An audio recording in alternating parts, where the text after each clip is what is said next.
Voilà, on va passer à un autre dossier, à 2 autres dossiers, 2 autres affaires Donald Trump qui, vont, être, également, effacées grâce à la protection, de la fonction présidentielle et grâce, au fait que, Donald Trump va désormais contrôler le ministère de la Justice, donc qui sont, à la fois la procédure pour le 6 janvier à Washington et à la fois en Floride devant la juge Cannon, la procédure pour les documents secrets de Mar-a-Lago. Donc, la victoire de Donald Trump le 5 novembre dernier a sonné le glas de ces deux affaires. Ce sont des affaires au niveau fédéral, donc qui sont sous l'autorité du département de la justice. On imagine bien que Pam Bondi, fidèle parmi les fidèles de Donald Trump, qui a elle-même remis en question ce qui s'est passé le 6 janvier 2021, ne va pas continuer ces procédures-là. Et donc, ça va être une des premières décisions d'ailleurs dès le 20 janvier. Cela aurait été une des décisions dès le 20 janvier de mettre un terme à tout ça, un terme que Jack Smith a mis lui-même en constatant il y a, après le 5 novembre, que tout cela ne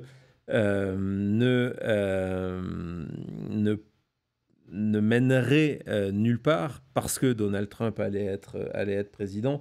Et donc, en mettant un terme à cette procédure, je vous avais expliqué avant que Jack Smith prenne cette décision de mettre un terme et d'informer les magistrats qu'il cessait la poursuite de Donald Trump dans ces deux affaires-là. Je vous ai expliqué que c'était quelque chose d'extrêmement important. Extrêmement important parce que comme la loi, je pense que je l'ai justement Thomas là sur les rapports. La loi fédérale américaine fait que ouais, l'autre document en premier, voilà celui-là, le Code of Federal Regulation, vous l'avez là, la partie 600 qui sont sur les pouvoirs généraux du Special Counsel, donc du procureur spécial.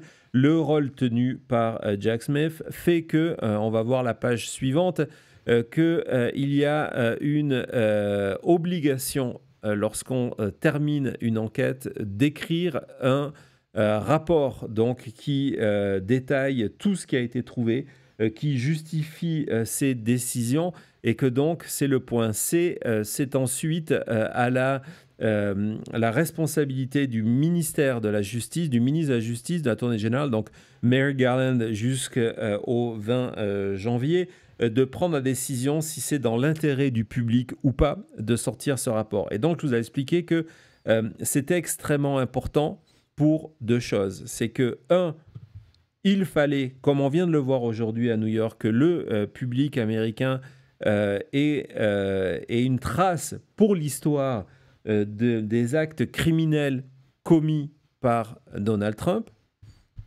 Et la deuxième chose, il le fallait d'autant plus que si l'affaire restait ouverte sous désormais une présidence Trump et Pam Bondi en tant que ministre de la Justice, ben, cela donnait à Donald Trump l'option de ordonner la destruction de tous les éléments contre lui.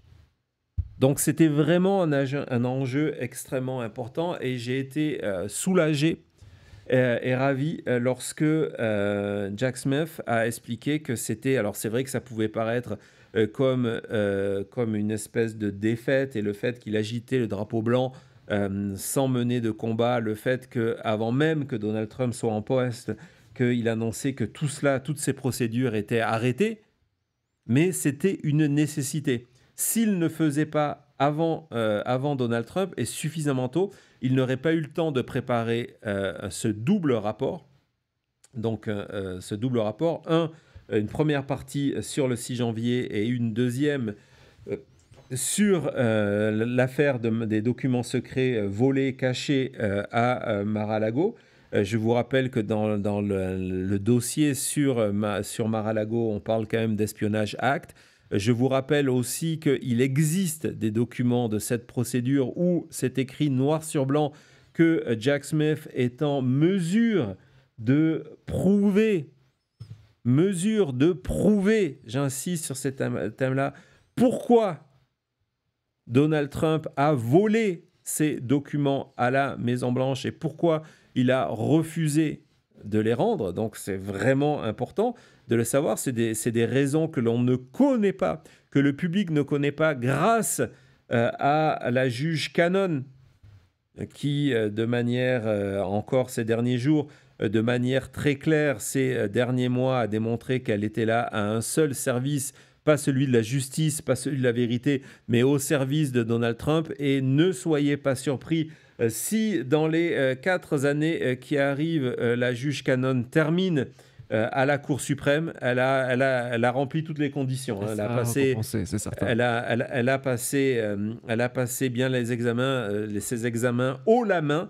Si ce n'est pas la Cour suprême tout de suite, que Donald Trump la nomme dans une fonction fédérale. Je vous rappelle que c'était un nom qui a été étudié par Donald Trump comme ministre de la Justice à un moment. Elle faisait partie de cette shortlist à la fin.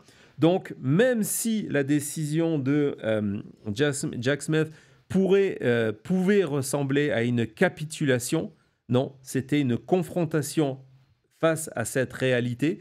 Donald Trump venait de gagner, le peuple américain avait voté pour Donald Trump et venait de gagner l'élection et il fallait agir vite pour préserver pour l'histoire les dossiers contre Donald Trump. Et donc, on savait que ces dernières semaines, Jack Smith et son équipe, Jack Smith dont Donald Trump a promis qu'il serait le premier dès le 20 janvier à être poursuivi par Donald Trump. Alors, lorsque je vous parle de vengeance, on va voir si en sortant de la Maison-Blanche, Joe Biden, avant de sortir de la Maison-Blanche, Joe Biden offre une protection présidentielle sous la forme d'un pardon à Jack Smith, mais Jack Smith est tout en haut de la liste de Donald Trump. Et hier encore, il s'est attaqué à lui en le présentant comme un monstre. Donc, pourquoi cette présentation? C'est pour préparer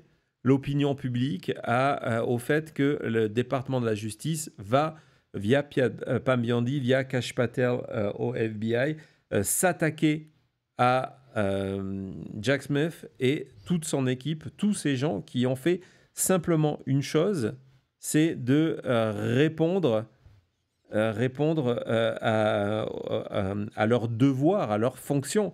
Et ils n'ont rien fait de plus que d'exercer leur fonction. Lorsqu'on parle ici de son équipe, ça va être des analystes du FBI qui ont aidé à l'enquête, les secrétaires qui ont travaillé. Toutes ces personnes-là sont aujourd'hui dans le viseur de Donald Trump. Mais il ne faut pas oublier que ces gens-là sont menacés, que derrière Jack Smith, il y a une équipe, et que donc ce sont les personnes qui sont menacées autant que les preuves, les documents. Donc, la décision du coup de se dire voilà, la seule manière de préserver tout ça était ces rapports, très bien.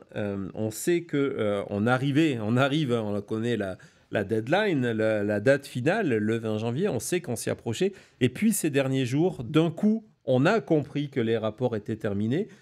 Pourquoi ? Parce que agitation du côté du camp de Donald Trump et de ses alliés. Ses alliés ici sont ces deux co-inculpés, Walt Nauta, qui est son valet et qui va aller avec lui à la Maison-Blanche, et un autre employé de Mar-a-Lago, qui ont toujours refusé de collaborer avec la justice, donc qui vont être maintenant récompensés par Donald Trump de n'avoir jamais lâché Trump. Et donc, on s'est rendu compte que d'un coup, il y avait une agitation pour empêcher la publication de ces rapports-là. avec de multiples procédures qui ont été lancées ces derniers jours pour empêcher la publication de ces rapports-là. Et du coup, la juge Cannon, qui n'a pas de juridiction, parce que le dossier est désormais devant le 11e circuit, donc en cour d'appel, donc il n'est même plus entre ses mains. Donc la juge Cannon, qui n'a pas de juridiction non plus, parce qu'un juge qui interdit le ministère de la Justice, le ministre de la Justice de publier un rapport, ça n'existe pas. Hein, c'est un précédent qu'elle a créé une nouvelle fois et rentré également dans la danse. Cela veut dire quoi dans la danse pour empêcher la publication de ces rapports-là? Cela veut dire quoi? Ça veut dire que du côté de Donald Trump et de ses avocats, comme l'usage, parce que c'est quelque chose qui est respecté et c'est au cœur du problème, c'est-à-dire que il n'y a aucune obligation légale de l'équipe de Jack Smith d'envoyer en avance, comme tout à l'heure on l'a vu, le juge Merchant n'avait aucune obligation légale de prévenir en avance Donald Trump de la sentence qui serait retenue contre lui et de lui expliquer. Mais l'usage, là c'est pareil. Jack Smith, le ministère de la Justice, n'avait aucune obligation légale d'envoyer avant publication son rapport aux avocats de Donald Trump, mais l'usage fait que c'est ce qu'il se fait.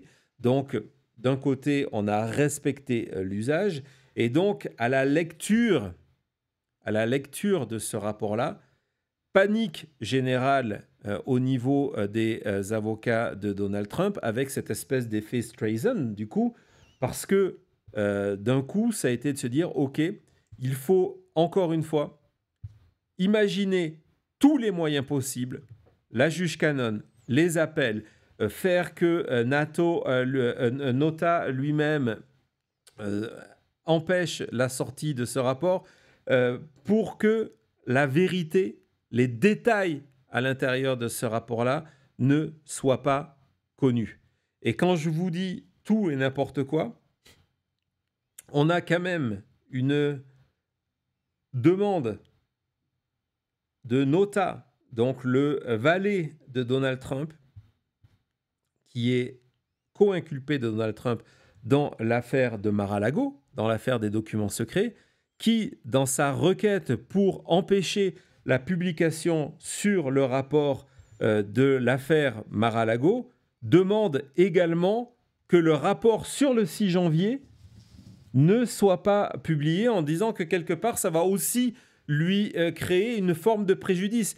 Il n'est absolument pas nommé, il n'existe pas dans le rapport du 6 janvier. Il y a son témoignage y est, certes, Oui, en tant que vu qu'il était avec Trump le 6 janvier, mais voilà, il n'y a aucune raison légale que le valet de Donald Trump demande que le rapport de Jack Smith sur le 6 janvier ne sorte pas. Et c'est là qu'on a commencé à mesurer la panique du côté de Donald Trump en disant « Oh là là, ils sont en train de tout faire, y compris de réutiliser la juge Cannon qui, comme elle a déjà perdu toute illusion de respectabilité et d'indépendance. Elle s'est dit « Ok, je n'ai pas de jurisprudence, je n'ai plus le dossier en main, gardez ça en tête, pas de jurisprudence, plus de dossier en main, mais je vais quand même prendre des décisions judiciaires. » Et donc, dans tout ça. Elle a pris la décision, en tant que magistrat, d'interdire la publication de ce rapport. C'est un moment complètement fou de l'histoire où on sait que son geste est 100% politique et qu'en plus de ça, il ne pourra pas tenir l'épreuve des cours d'appel. Mais la réponse est dans ce que je viens de vous expliquer, c'est que l'usage, encore une fois, fait que, au lieu de ignorer la décision de la juge canon, ça va être de dire on part devant une cour pour démontrer qu'elle n'a pas le pouvoir légal de prendre cette décision. C'est encore une fois une corruption du système, une faille du système. C'est quelqu'un qui prend un pouvoir qu'elle n'a pas, et au lieu simplement de dire mais de toute façon ce pouvoir-là il n'existe pas, c'est dire ok, on va attaquer sur ces points-là. D'abord, on va attaquer sur sa décision. Hein, c'est là où le monde marche à l'envers. C'est que le département de la justice a été obligé de faire appel de la décision de la juge canon sur le fond, sur les mérites, alors que sur la forme, elle n'a pas de lieu d'être. Mais non, d'abord, parce qu'on suit les usages et les règles, on va la dénoncer sur les mérites. Et donc, hier, le 11e circuit a décidé que sur les mérites, les demandes étaient les demandes des alliés de Donald Trump d'empêcher la publication de ce rapport étaient rejetées. Et que donc, la publication de ce rapport devait avoir lieu. Et c'est là qu'on continue dans ce monde à l'envers, où on marche sur la tête. Je sais que dans un des textes, dans un des recours présentés par les avocats de Donald Trump devant la Cour suprême pour l'affaire Merchant, on citait des extraits du livre de Alice au Pays des Merveilles, mais on est en plein dedans, hein, on est en plein dedans dans cette affaire-là. C'est que lorsque la juge canon a pris sa décision, elle a pris sa décision en disant que dans le cas où une cour d'appel comme le 11e circuit prendrait une décision qui annule cette interdiction, il y aurait une période de 3 jours où on ne pourrait pas publier. Donc, je vais le répéter clairement, la décision de la juge canon était de dire on ne sort pas ce rapport parce que ça porte préjudice aux causes inculpées de Donald Trump, qui, eux, peuvent être toujours poursuivis par le département de la justice. On sait que ça ne sera pas le cas et on sait que Donald Trump, une fois élu, va donner un pardon présidentiel, une protection présidentielle à ses deux complices. Mais en gros, la juge Merchant disait, vous ne pouvez pas publier ce rapport parce que ça apporte un préjudice. 2, les complices de Donald Trump disent non seulement vous ne pouvez pas publier ce rapport-là, mais celui du 6 janvier parce que ça porte un préjudice encore plus grand. 3, la juge canon dit si la cour d'appel démontre que ma décision n'est pas bonne, il y a une période de grâce de 3 jours pour quoi? Elle ne l'explique pas, mais donc 3 jours, un délai de 3 jours avant cette publication. Évidemment, ces 3 jours existent pour permettre à Donald Trump de poser d'autres... on est dans un calendrier extrêmement serré, hein, donc c'est d'empêcher la publication de ces rapports avant le 20 janvier. Donc ces 3 jours sont là pour permettre à Donald Trump de multiplier les appels, d'autant plus que autre porte de sortie scandaleuse, lorsque la juge canon, qui encore une fois n'a pas de jurisprudence, n'a pas de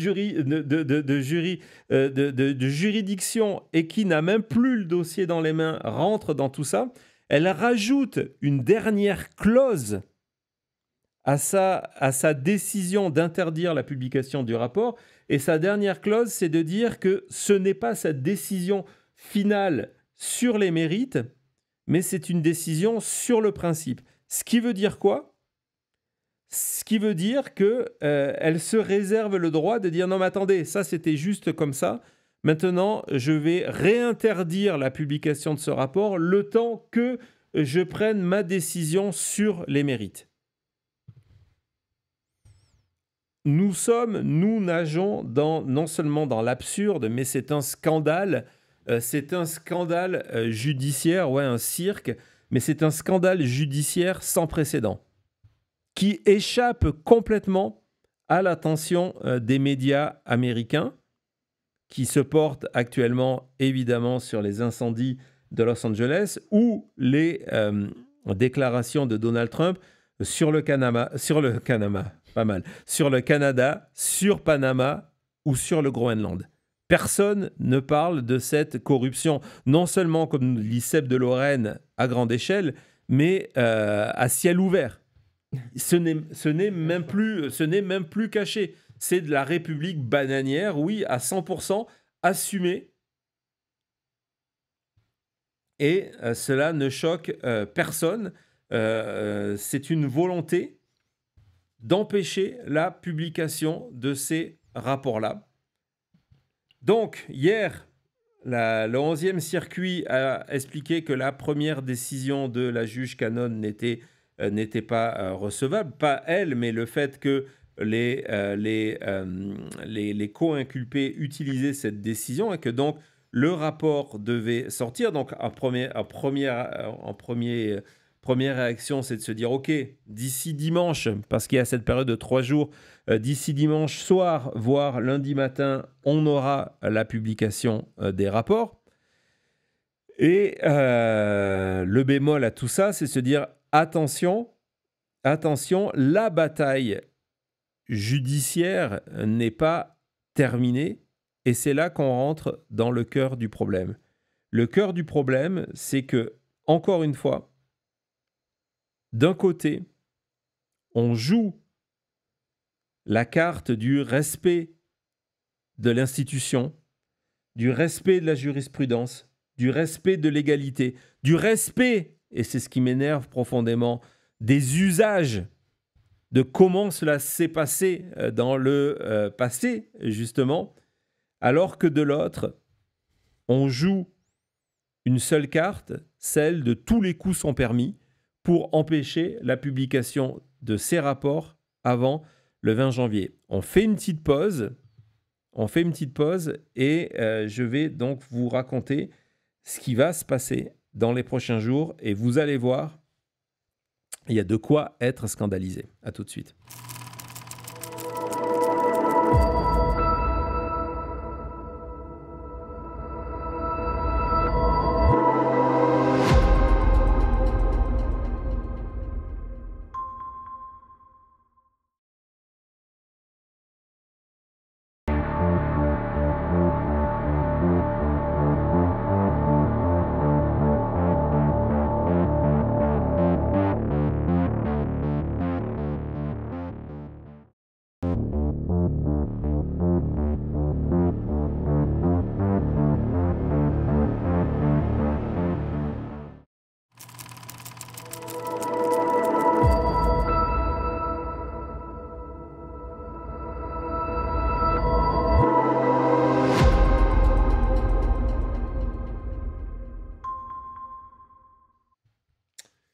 Nous revoilà, merci d'être aussi nombreux au rendez-vous pour ce direct, cette édition spéciale.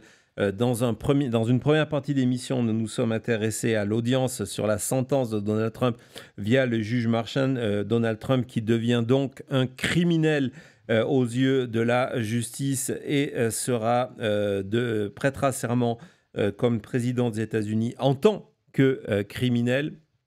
Et donc là maintenant, nous sommes sur les dossiers Jack Smith, sur tous les efforts du côté de Donald Trump et de la juge Cannon pour empêcher la publication de ces rapports. Donc nous en sommes là. Merci à Paps pour le super chat qui nous dit merci pour tout votre travail. C'est un honneur et un plaisir d'être là avec vous, vraiment. Emmanuel, merci d'être les vigies de nos démocraties. Nous sommes des sentinelles, mais vous êtes aussi des sentinelles. Hein. Vous avez aussi votre part de travail. Mais en tout cas, merci beaucoup, Emmanuel, ton soutien. Merci également à Tumbling 2022, 2022 qui nous dit de continuer. Ben, c'est bien l'intention en tout cas. Merci à tout le monde, merci aussi à celles et ceux qui nous soutiennent, qui continuent à nous soutenir via lachute.info, via Kiss Kiss Bang Bang, merci beaucoup. Et à celles et ceux qui font partie de l'équipe Team Maintenant Média, hein, qui, j'ai vu plusieurs fois sortir l'emoji de la vaguelette, de l'étoile dans la nuit, de la sentinelle. Merci beaucoup de nous soutenir. C'est ce qui nous permet d'être là ce matin depuis près de 2 heures. C'est ça, Thomas? Ça fait 2 heures et 7 minutes. Voilà, donc Édition spéciale. C'est une édition spéciale. Donc voilà, merci encore d'être là. Donc, pour résumer ce que je viens de vous dire de manière très claire, c'est que en fin de semaine, en tout début de semaine, sûrement pendant le week-end, Donald Trump et ses avocats reçoivent la version, ce qu'on appelle un draft, parce qu'elle n'a pas été encore publiée, donc version brouillon des rapports du volume 1 et du volume 2. C'est le nom officiel, hein, volume 1, volume 2, des rapports de Jack Smith, non seulement sur le 6 janvier, mais surtout parce que le 6 janvier, on connaît énormément d'informations. Énormément d'informations ont déjà été partagées et on espère voir des nouveautés dans ce rapport-là, des témoignages que Jack Smith n'avait pas encore sortis. Mais c'est surtout du côté du volume 2 que nos regards se tournent parce qu'on ne sait rien, ou presque, sur l'enquête autour des documents secrets de Mar-a-Lago.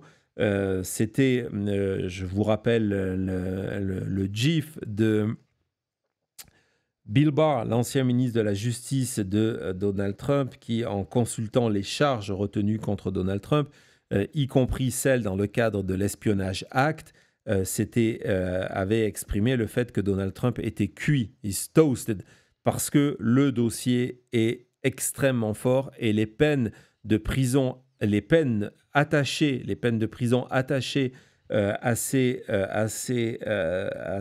charges retenues contre Donald Trump démontraient que si le procès était arrivé à son terme, c'est qu'il ne se passera pas, et si Donald Trump avait été condamné, il aurait terminé sa vie derrière les barreaux. C'est vraiment l'enjeu de cette affaire de Mar-a-Lago, et c'est pour ça que Donald Trump a tout fait. Il n'a pas eu grand-chose à faire, parce que c'est la juge Cannon qui a hérité d'entrée du dossier, mais que ce dossier-là ne devait pas aller à son terme avant l'élection présidentielle, parce que sinon, il se serait retrouvé en prison. Et la juge Cannon a multiplié, on vous a raconté ça de multiples fois, non seulement les délais, mais est sorti des règles, mais c'était son droit. Hein. On en vient encore sur la légalité, c'est-à-dire que jamais du côté de Merrick Garland, pas de Jack Smith, mais du patron de Jack Smith, Merrick Garland, on s'est dit, voilà, c'est clairement un abus de pouvoir de la part de la juge, on va peut-être ouvrir une procédure ailleurs. Non, on a dit on va continuer, on va respecter la légalité, on va respecter le système judiciaire américain. Résultat, on l'a tellement respecté que la juge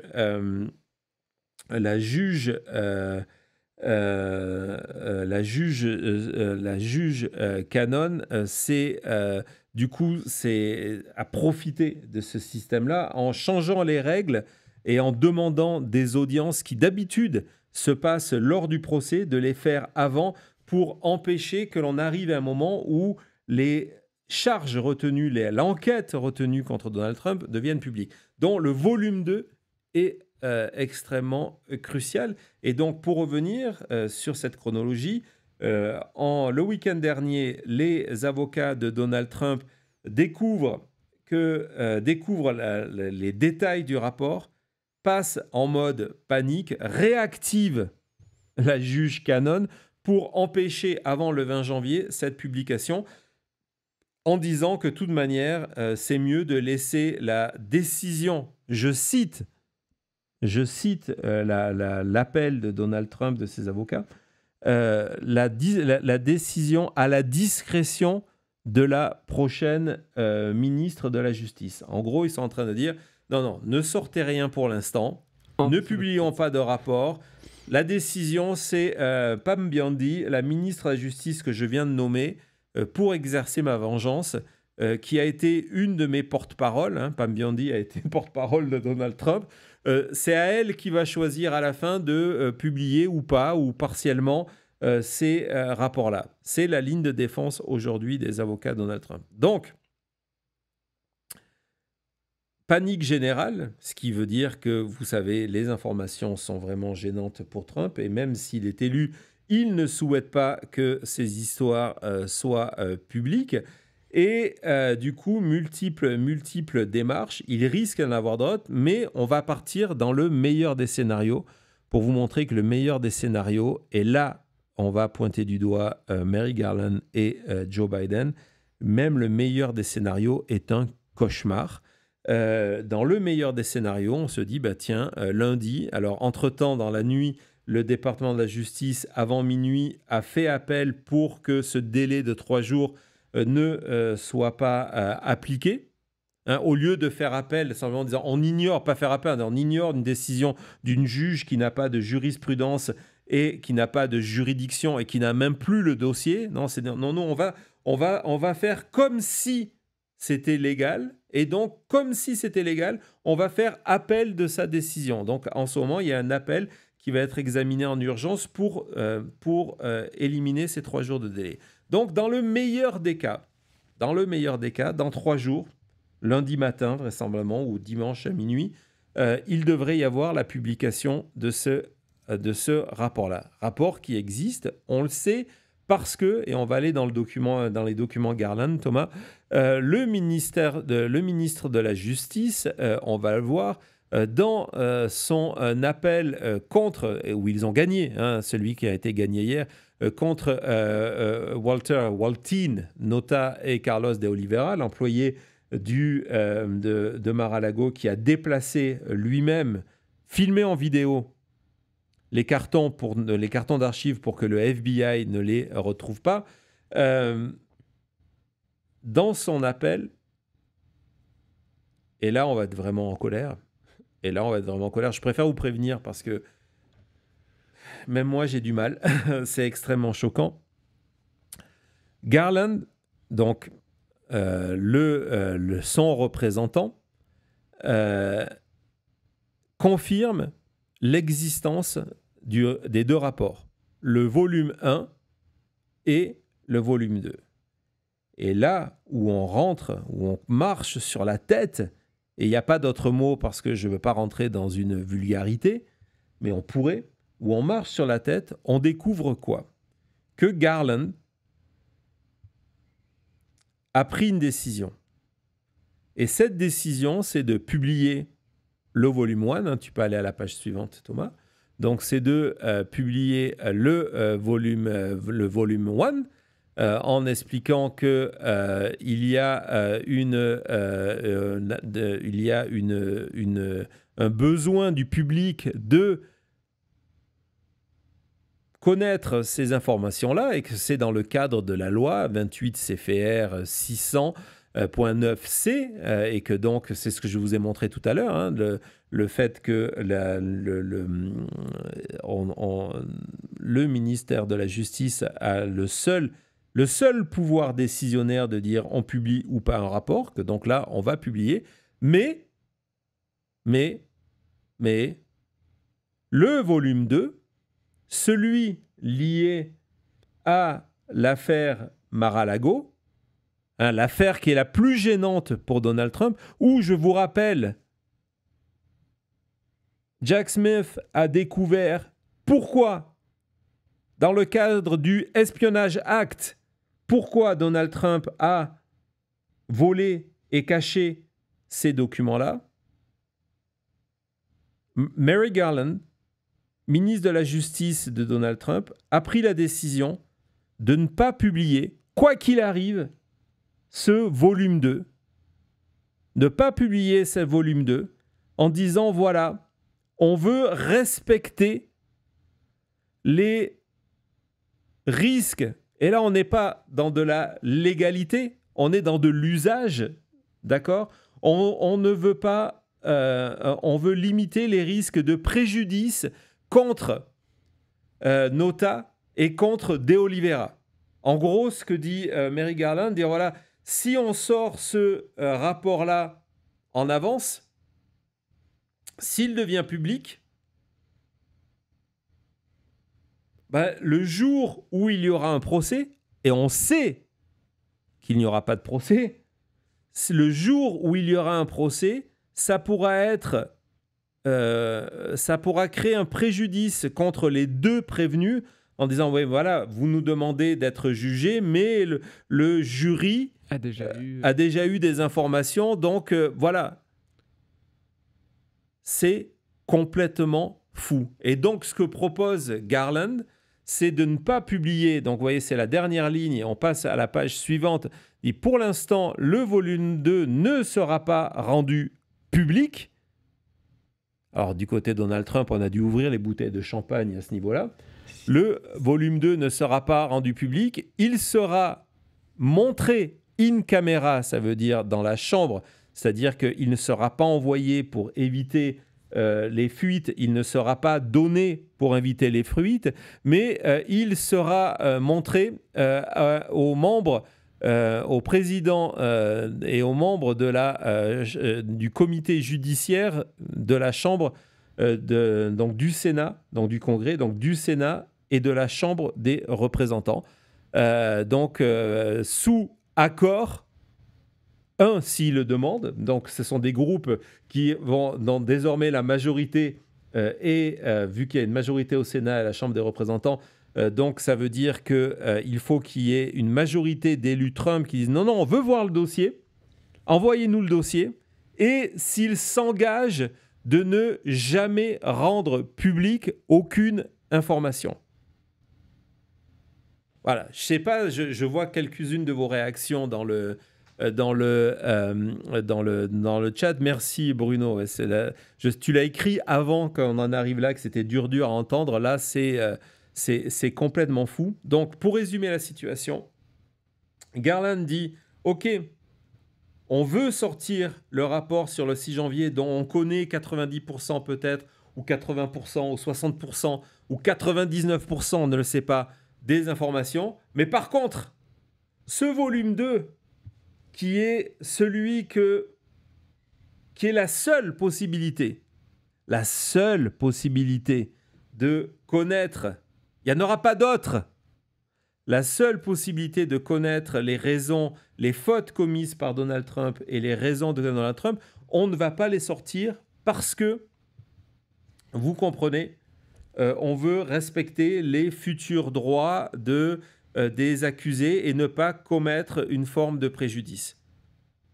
Et là, on est dans ce monde à l'envers, encore une fois, où d'un côté, vous avez des gens qui n'ont aucun respect, on l'a vu dans toutes les affaires, de la chose judiciaire, qui utilisent le système à leur avantage, y compris jusque dans la corruption de magistrats avec la juge Cannon, et de l'autre, des gens qui se veulent les gardiens de l'institution en disant « Non, mais vous comprenez, c'est l'usage et on va faire ça. » Et là, c'est le moment d'être violemment en colère contre Garland et contre Joe Biden. Et c'est tellement significatif de ce qui s'est passé ces derniers mois. C'est tellement significatif de ce qui s'est passé ces dernières semaines avec Biden tout sourire qui reçoit Donald Trump à la Maison-Blanche. Biden tout sourire qui sera à côté de Donald Trump le 6 janvier pour donner un sens légitime à la passation de pouvoir et de dire, vous comprenez, non, nous, démocrates, nous sommes différents. On suit les usages qui ont fait la force des États-Unis pendant des décennies. Nous sommes différents. On ne joue pas les mêmes règles que les démocrates, que les républicains. On en revient à cette erreur erreur magistrale des démocrates en 2016 qui a créé la défaite de Hillary Clinton, qui était de dire « Ah, mais lorsqu'il y a des attaques, vous en rappelez, c'était Michelle Obama qui l'avait dit « Ah, quand eux, ils vont bas, nous, on s'élève, on va au-dessus de au-dessus de la mêlée et on ne rentre pas dans le combat. » Résultat, depuis 2016, le seul narratif de la politique américaine, la narration de la politique américaine, l'angle dans lequel l'information est traitée, avec le soutien de Fox News et maintenant le soutien de X, c'est le point de vue républicain parce qu'on ne veut pas aller, en tant que démocrate, on ne veut pas aller dans la boue. Pourquoi je vous dis ça dans le cadre de cette affaire-là? C'est que non seulement le ministère de la Justice procède face à la démarche de Cannon comme si c'était une demande légale avec jurisprudence et juridiction. Ce n'est pas le cas.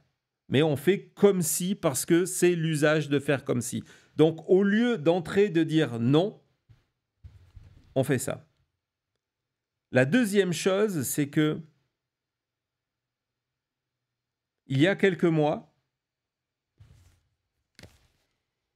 la Cour suprême a donné au président des États-Unis, pas à Donald Trump, au président des États-Unis, une impunité totale dans le cadre de ses décisions officielles. Ça veut dire quoi? Ça veut dire que si demain, Joe Biden dit « Ok, en tant que président, je prends la décision officielle de publier ces 2 volumes parce qu'on sait sinon que le 2e volume va tomber dans les poubelles de l'histoire. » Personne ne peut l'empêcher. S'il ordonne, comme Donald Trump pendant 4 ans, va ordonner à son ministre de la Justice de faire quelque chose, c'est ce que va faire Trump pendant 4 ans. C'est ce que Biden ne veut pas faire parce que la tradition, l'usage, le respect de l'institution ne veut pas qu'on se salisse, on s'abaisse à faire ce genre de choses. C'est ce que Donald Trump va faire pendant 4 ans. Mais du côté démocrate, c'est de dire non, non, on ne fait pas ça. Parce que si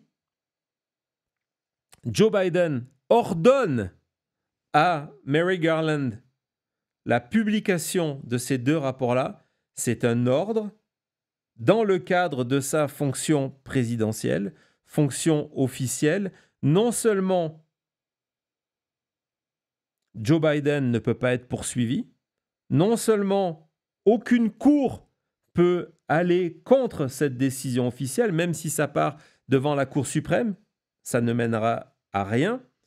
Et en plus de ça, comme on l'a vu dans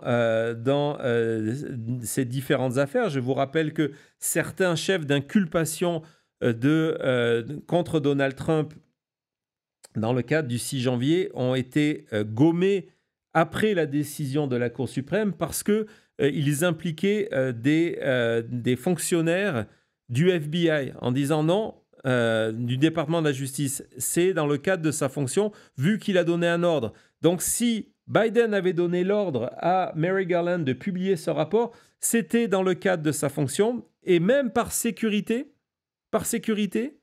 en tant que président avec une fonction officielle, il pouvait donner un pardon présidentiel à Merrick Garland pour avoir suivi ses ordres. Tout ça, c'était légal.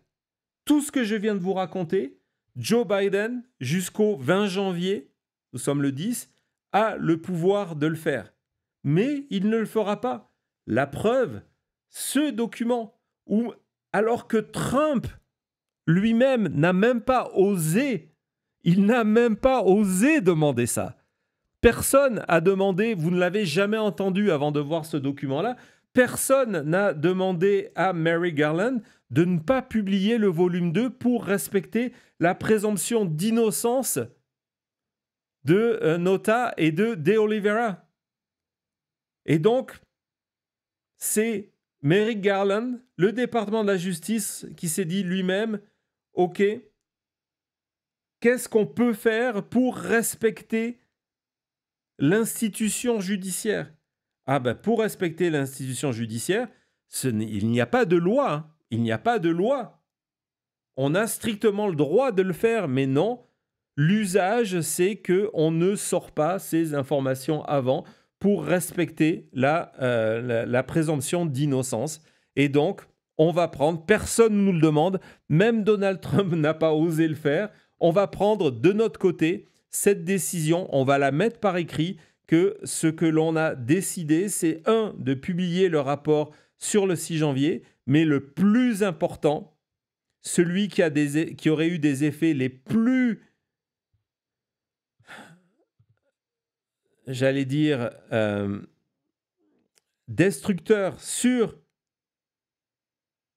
Donald Trump et qui aurait été une tâche sur la présidence. Imaginez, d'un côté, vous avez Smith qui écrit dans un des actes officiels qu'ils ont trouvé pourquoi Donald Trump a enfreint la loi et pourquoi il doit être poursuivi dans le cadre de The Espionage Act, quelle était sa motivation à cacher ces documents au FBI. Mais de l'autre côté, on vous dit, ouais, mais vous comprenez, on va respecter la présomption d'innocence de 2 de ses complices, les 2 hommes qui ont déplacé les caisses, qui ne sont même pas en plus, qui n'ont même pas un rôle extrêmement important dans l'élaboration du plan. Ce sont des petites mains. Ce sont des petites mains qui ont transporté les caisses, qui les ont cachées pour que le FBI ne les trouve pas, qui sont allés charger l'avion de Donald Trump avant qu'il parte pour le New Jersey. Non, on va respecter ça. Hein, il y a un usage. On n'a pas d'obligation, mais on va le faire parce que vous comprenez, nous sommes de bons garçons. On est des bons, des Boy Scouts, on dit ici, des bons scouts, de bons petits soldats. On va respecter l'usage et donc le rapport, ne vous inquiétez pas, on ne va pas le publier. On va le mettre à la disposition du Congrès. Si le Congrès le veut, certains membres du Congrès, s'ils veulent le voir, ils pourront le voir. Évidemment, c'est pas nous qui allons gérer ça, parce que à partir du 20 janvier, on sera plus là. Mais on fait confiance à la prochaine ministre de la Justice pour respecter ce travail-là. Voilà, j'ai pas de mots. Thomas, je te laisse la parole parce que là, hier, quand j'ai préparé ce dossier-là, je me suis dit, mais c'est pas possible. Et oui, j'ai rajouté quelques jurons quand j'ai dit ça. Non, mais le chat pense comme toi. Je sais, le 5 novembre, on avait parlé de ce devoir maintenant des gens qui étaient en place. On a parlé de Biden. On a pensé à Merrick Garland de faire leur devoir de vaguelette, de profiter de ces derniers 2-3 mois là, avant la présidence Trump pour faire ce qui est juste et protéger la démocratie. Ouais. On savait qu'une des plus grandes parties de tout ça, c'était les dossiers Jack Smith. Et voilà, on voit le résultat. C'est comme tu dis, c'est écrit gentiment en expliquant que, ok, ben voilà, on va avoir à l'avenir, quelqu'un pourra peut-être. Mais tout ça, on sait exactement ce que ça veut dire. C'est ça qui est tellement frustrant en plus, c'est de se mentir. Oui, mais c'est pour eux, et ils le savent. Oui, mais c'est pour dire, ah mais nous on a respecté les règles, on a respecté la tradition, on a respecté l'usage. Qu'est-ce qu'il reste à faire, quoi, tu vois, donc et après je pense aussi, comme tu as dit, pas que Jack Smith, mais l'équipe de Jack Smith qui voilà, s'est mis à risque maintenant face à cette campagne Trump qui va devenir la présidence Trump, une présidence de vengeance.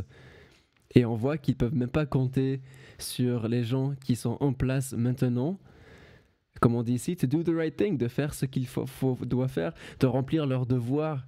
Et ce qui est légalement possible. Oui. Tout ce que je vous ai dit de ce que Biden pourrait faire avec Garland, c'est désormais légalement possible. Alors après, on pourra dire, ouais, ben c'est pas très correct de la part de Biden d'avoir joué avec le système, mais il a le droit. Il a le droit pour lui. Et donc, on refuse de prendre ce droit sous des principes moraux. Et comme vient de l'écrire Annie, dans le même temps, on commet une trahison pour l'histoire. Alors aujourd'hui, c'est quoi? Nos seuls espoirs, c'est que... Parce que lorsque je parle des responsabilités démocrates, évidemment Biden, évidemment Merrick Garland, mais aussi des élus démocrates. Où sont les démocrates maintenant pour mettre pression sur Biden, mettre pression sur le département de la justice en leur disant « Mais vous avez le droit de le faire. Vous avez le droit de le faire. Sortez ce rapport-là. Arrêtez de penser que nous sommes, c'est ce qui a causé la défaite du 5 novembre, que nous sommes dans des relations de bienveillance et de mener la politique comme on l'a mené dans l'âge d'or de Joe Biden. Joe Biden n'a pas changé n'a pas compris qu'il fallait changer de système, que le monde avait évolué, que les personnes en face de lui avaient évolué. Et sa volonté de mener une même politique comme il l'aurait mené dans les années 60, 70, 80, lorsque il y avait sur des dossiers, on l'avait vu au temps de McCain, une collaboration entre républicains et démocrates pour l'intérêt de la nation, c'est mort depuis 2015. Et c'est enterré depuis 2020. Et c'est oublié en 2025. Et on continue du côté de Joe Biden et de Merrick Garland de suivre ces règles morales. Et on n'entend aucun démocrate aujourd'hui mettre la pression sur la Maison-Blanche.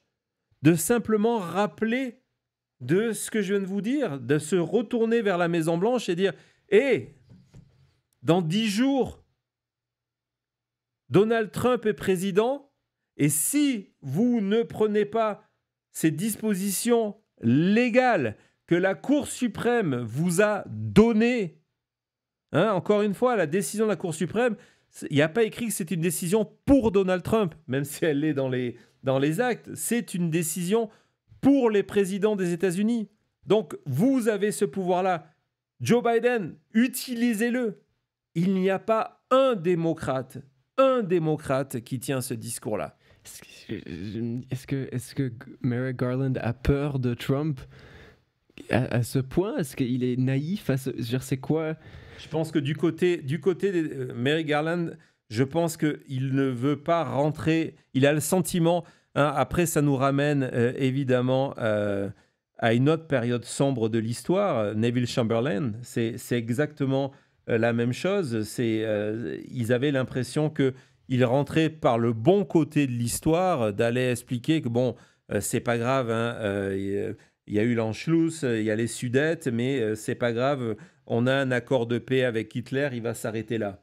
Évidemment, je simplifie, mais en tout cas, ils avaient le sentiment, Chamberlain, le Premier ministre britannique, lorsqu'il rentre des négociations, il a ce sentiment-là. Et là, Merrick Garland, il a le sentiment de dire, voilà, j'ai fait la bonne chose pour l'histoire. Je pense que du côté des élus démocrates, c'est que l'on sait que de toute manière, la cause est perdue et on ne veut pas se mettre dans le champ de vision de Donald Trump et de Elon Musk, parce qu'on sait que si aujourd'hui, publiquement, on vient dire « Hey, Joe Biden, utilisez, Merrick Garland, utilisez la loi et sortez-nous de rapport », on sait très bien que, résultat, Donald Trump va lâcher sa foudre, sa colère contre vous. Il va utiliser l'argent de Musk pour être certain que dans 2 ans,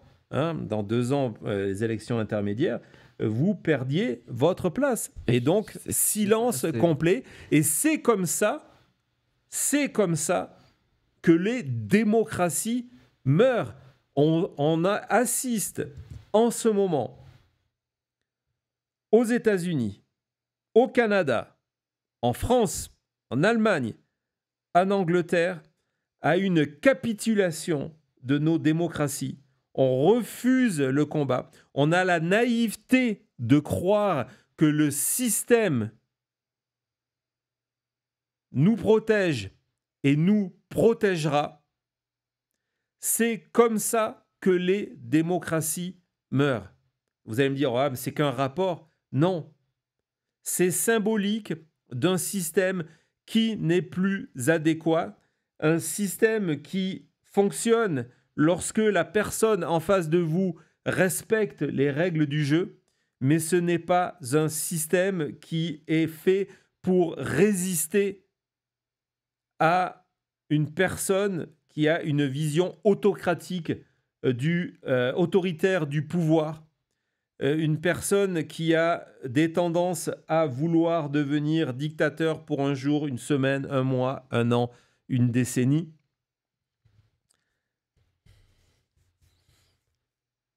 Je vous ramènerai à la manière dont, légalement, Adolf Hitler est arrivé au pouvoir, comment légalement, en 2 mois et quelques jours, il a réussi à détruire ce qui restait de la République de Weimar, détruire la démocratie allemande, toutes les règles, une par une, qui existaient, celles qui étaient là pour nous protéger.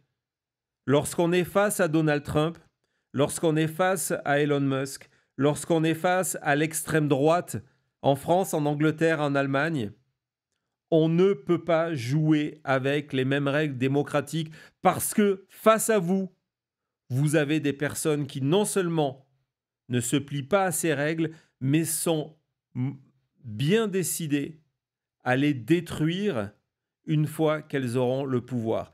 Et ce que vient de faire Merrick Garland dans ce document que Thomas vous a montré et va encore vous montrer, est une capitulation historique et d'une gravité ultime. Personne ne va en parler, mais c'est une capitulation. C'est, encore une fois, c'est ma conclusion. Je vous renvoie à ce formidable ouvrage, Jean-François Revel, qui date des années 80, qui n'a jamais été aussi d'actualité sur comment les démocraties meurent. Les démocraties meurent comme ceci, et nous en sommes tous les témoins, et c'est d'une tristesse absolue.